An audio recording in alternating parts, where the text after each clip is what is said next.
Au nom du Père et du Fils et du Saint-Esprit. Amen. Que la paix et la joie du Christ ressuscité soient toujours avec nous tous. Mes chers frères et sœurs en Jésus-Christ, nous continuons la lecture de la Bible. Aujourd'hui, nous sommes dans le livre de la Genèse, chapitre 7. Nous arrivons au verset 7. C'est le fléau. Que le Seigneur Jésus nous donne la sagesse d'écouter et de méditer sur ce que nous sommes en train de lire. Mes chers frères et sœurs en Jésus-Christ, soyons bénis. Je suis Marie-Louise Oumoumararungu.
À cause des eaux du déluge, Noah entra dans l'arche et avec lui ses fils, sa femme et les femmes de ses fils. Des animaux purs et des animaux impurs, des oiseaux et de tout ce qui remue sur le sol, couple par couple, mâle et femelle, vinrent à Noé dans l'arche comme Dieu l'avait prescrit à Noé. 7 jours passèrent et les eaux du déluge submergeaient la terre. À l'an 600 de la vie de Noé, au 12e mois, au 17e jour du mois, ce jour-là, tous les réservoirs du grand abîme furent rompus et leurs ouvertures des ciels furent béantes. Et les ouvertures des ciels furent béantes. La pluie se déversa sur la terre pendant 40 jours et 40 nuits. En ces mêmes jours, Noé entra dans l'arche avec ses fils, Sem, Cham et Japheth, et avec eux, la femme de Noé et les 3 femmes de ses fils, ainsi que toutes les espèces de bêtes, toutes les espèces de bestiaux, toutes les espèces de petites bêtes qui remuent sur la terre, toutes les espèces d'oiseaux, tout volatile, toutes bêtes ailleurs. Ils virent à Noé dans l'arche, couple par couple, de toute créature animale de vie. C'était un mâle et une femelle de toute chair qui entraient. Ils entrèrent comme Dieu l'avait prescrit à Noé. Le Seigneur ferma la porte sur lui. Le déluge eut lieu sur la terre pendant 40 jours. Les eaux grossirent et soulevèrent l'arche qui s'éleva au-dessus de la terre. Les eaux furent en crue, formèrent une masse énorme sur la terre et l'arche devant à la surface des eaux. La crue des eaux devint de plus en plus forte sur la terre et sur toute l'étendue des cieux. Toutes les montagnes les plus élevées furent recouvertes par une hauteur de 15 coudes. Avec la crue des eaux qui recouvrirent les montagnes, expira toute chair qui remuait sur la terre, oiseaux bestiaux, bêtes sauvages, toutes les bestioles qui grenouillaient sur la terre et tout homme. Tout ce qui respire l'air par une haleine de vie, tout ce qui vivait sur la terre ferme murmure. Ainsi le Seigneur effaça tous les êtres de la surface du sol, hommes, bestiaux, petites bêtes et même les oiseaux du ciel. Ils furent effacés, il ne resta que Noé et ceux qui étaient avec lui dans l'arche. La crue des eaux dura 150 jours sur la terre.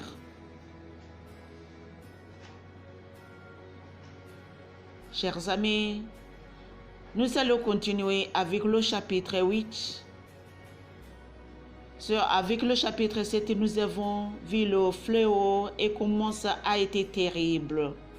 Nous allons continuer la lecture après une petite pause.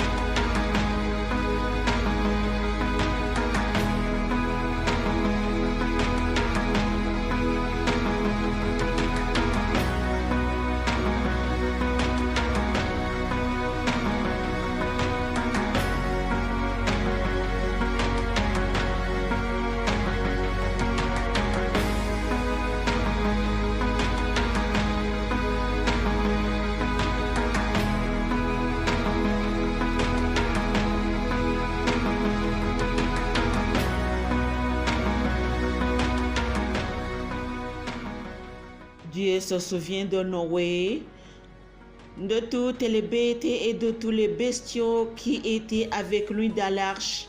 Il fit alors passer un souffle sur la terre et les eaux calmèrent.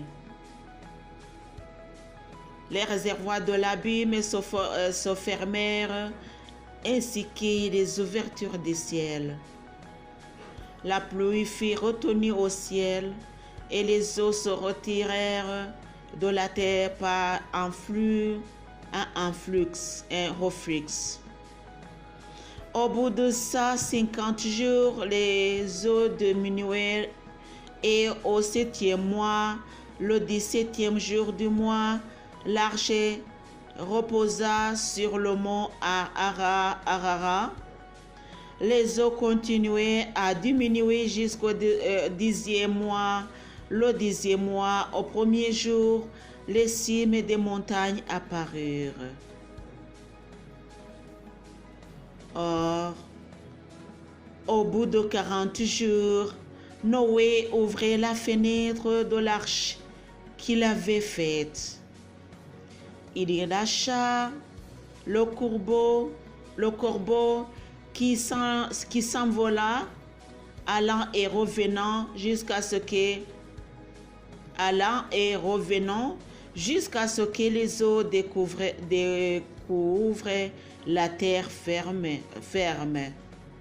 Puis il lâcha la colombe pour voir si les eaux avaient baissé sur la surface du sol. Mais la colombe ne trouva pas où poser la tête et elle revint à lui vers l'arche, car les eaux couvraient toute la surface de la terre.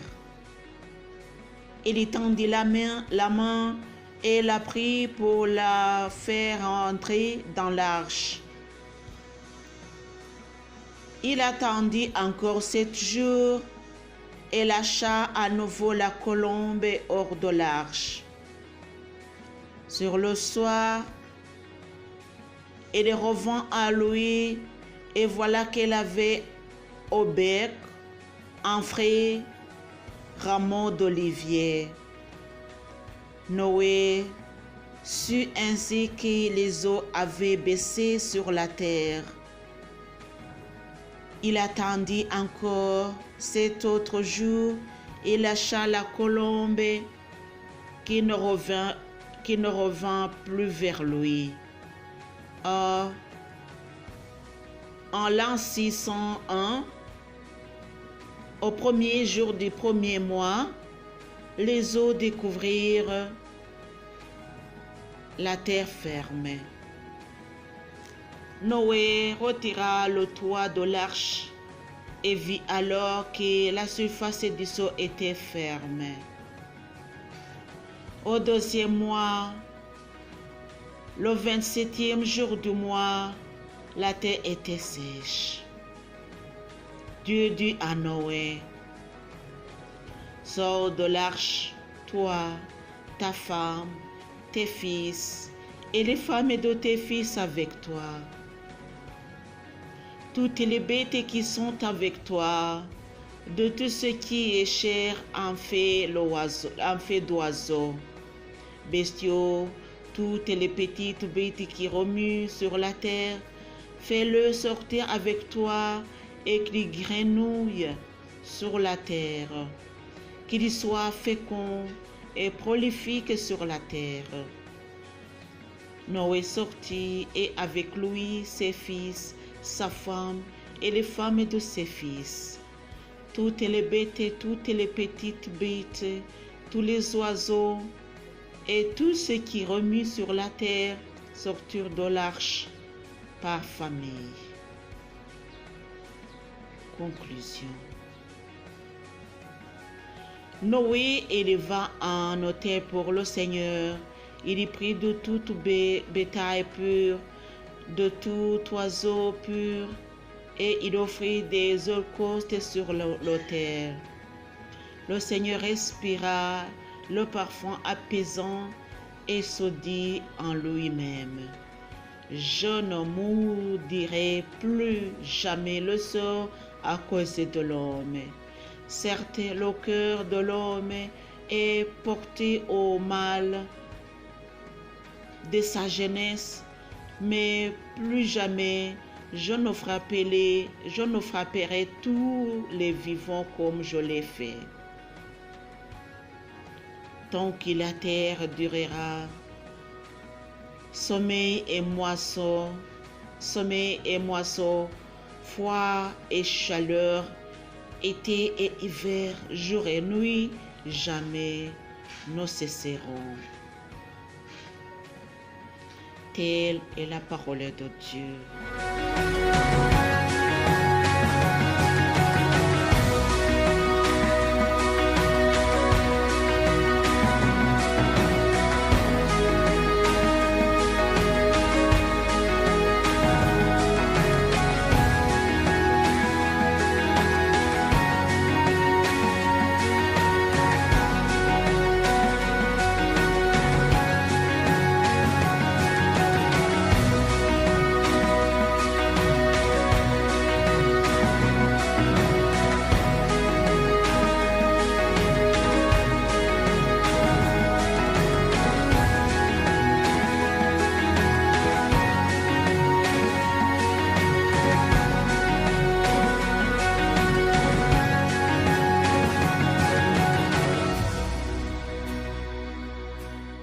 Chers amis, aujourd'hui nous allons retenir ceci.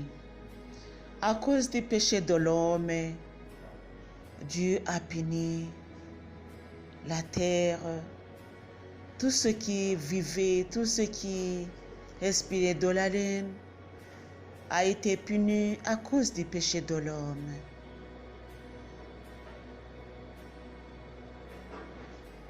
Ce que nous devons penser, c'est ce que nous faisons aujourd'hui pour apaiser le cœur de notre Dieu, comme Noé l'a fait lorsqu'il a construit l'autel et a offert des holocaustes sur cet autel.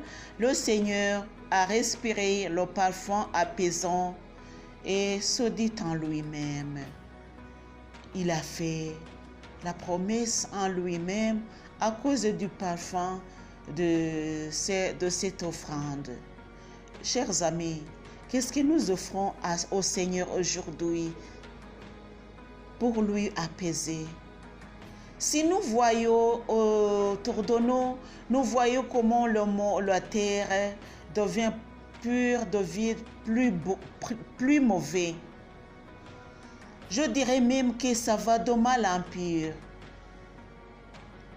Mais nous, qui disent que nous sommes les chrétiens, qui prétendent être chrétiens, nous devons faire la volonté de notre Seigneur, apaiser son cœur, et lui, il va nous donner des promesses, puisque des promesses faites à Noé n'ont pas été causées par ce que Noé a demandé, mais ça a été causé par l'offrande qui devient d'un cœur pur. Et cette offrande a touché le cœur du Seigneur. Chers amis, qu'est-ce que nous faisons pour toucher le cœur de notre Seigneur? Nous devons lui offrir des offrandes qui apaisent son cœur. Et ces offrandes ne sont que faire sa volonté, offrir avec un cœur pur. Chers amis, aimons notre Seigneur, il nous aime aussi. Lui, il n'a jamais été malhonnête envers nous, mais nous sommes toujours malhonnêtes. Soyons de beaux enfants. Convertissons-nous, mes chers frères et sœurs, en Jésus-Christ pour revenir à Dieu. Que le Seigneur Jésus nous bénisse. Au nom du Père et du Fils et du Saint-Esprit. Amen.